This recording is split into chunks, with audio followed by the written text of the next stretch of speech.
While it is true that the Dallas-Fort Worth Metroplex is one of the fastest growing metro areas in the country, it is also true that thousands upon thousands of residents are choosing to leave it. So today we'll explore the top reasons that so many former DFW residents have abandoned ship. One of the major reasons is not all that surprising, and that's the rising housing costs. The DFW housing market has experienced significant price increases, making homeownership less attainable for many. Now you may be thinking, well, wait, Jaime, what about the people that don't have to purchase a home? What if they already own a home? How is that housing cost rising? Well, believe it or not, it can actually be worse for you if you already own the home, because you are paying property taxes that continue to rise year after year after year. So you might find yourself being stuck with more and more expenses, even though either the income that you're making per year, or if you're on fixed income, just isn't rising. Because keep in mind, the average property tax rate, at least here in the Dallas-Fort Worth Metroplex, is between about 1.8% to about 3%. So let's just say you live in Mansfield and your property tax rate is 2.27%.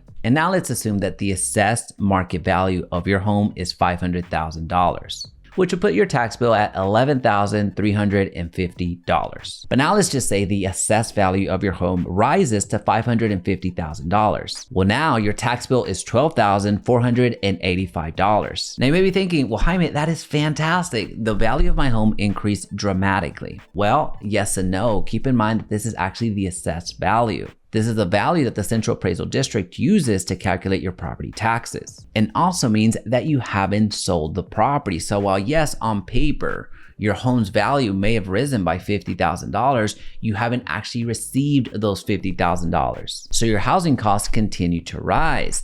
And that's most likely why you're seeing in your mortgage payments, every single year, your mortgage payment go up. And we get these types of calls all of the time where people have lived in their home for 20, 30, 40, 50 years, and they finally give up and say, hey, Jaime, I just can't afford this house any longer. I have to move. You see this a lot in downtown areas and areas that are experiencing a huge development boom, like Bishop Bar, Steep Ellum, and other neighborhoods that are similar to those. Now, another big reason that so many DFW residents have decided to evacuate is the traffic congestion. Listen, we have so many people moving in and the infrastructure is not keeping up. Rapid population growth has resulted in increased traffic and longer commute times. So a lot of residents that are used to a 15-minute commute do end up looking for other options the moment that 15-minute commute balloons up to 30 minutes, 45 minutes, and beyond. The average commute in Dallas right now is about 26 minutes, and it just continues to go higher and higher and higher. The city's infrastructure is having a very hard time keeping up. Even with all the massive bridges that are being built, there's still so many people that are on the roads every single day. And while public transportation does help with traffic, it just doesn't do enough. So people are moving out, especially now that there's a lot more people doing remote work, meaning they don't have to come into the office. And in some cases,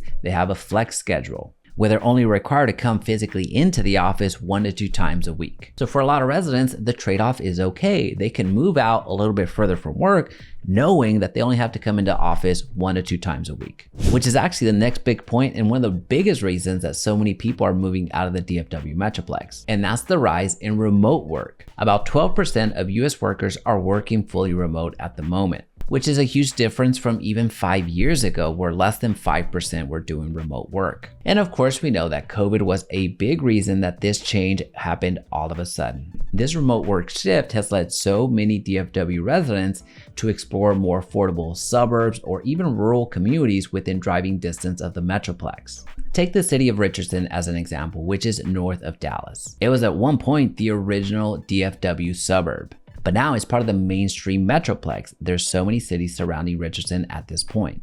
And Richardson also happens to be a very tech-centric city. The average house value at the moment is about $447,000. But if you go just a little bit further east and get a little bit outside of the DFW Metroplex, ever so slightly, you run into Forney, where the average price of homes out there is $325,000. And folks, a lot of the homes in Forney right now are absolutely brand new, which is one of the reasons that so many of our clients, heck, including my own brother, ended up purchasing in Forney right now. Now, another big reason that so many people move outside of the DFW Metroplex is concerns over crime.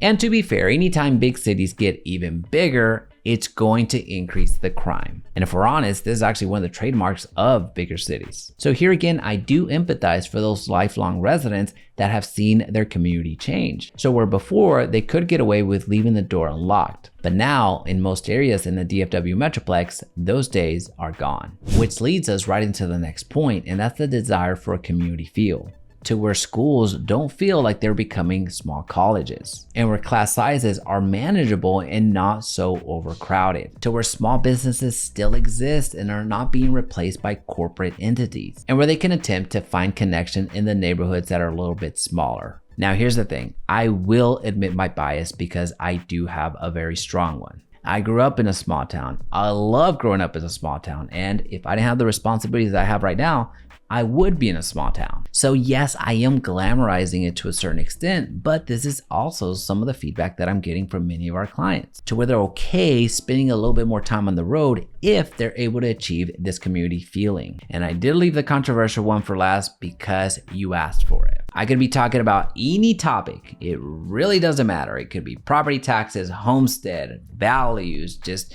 areas that might be nice to live in, and there's gonna be commenters that bring up politics. So let's do it. Let's talk about that, but in a respectful way. Another reason that folks are choosing to abandon the DFW Metroplex is because of political beliefs. It's no secret that large metro areas tend to lean left. Just take the last presidential election. Dallas overwhelmingly voted blue, and the other DFW Metroplex counties very narrowly voted red. So you're starting to see a lot more families that have a certain political leaning end up packing their bags and moving out of the DFW Metroplex. In large part because a lot of the people that are moving into the DFW Metroplex tend to be coming from an area that is voting from a different perspective. But that's all I'm gonna say about that. Let me know in the comment section down below, what are the reasons that I missed? Or which one of the reasons do you identify with the most? And if you found value in this video, don't forget to subscribe and check out this video next.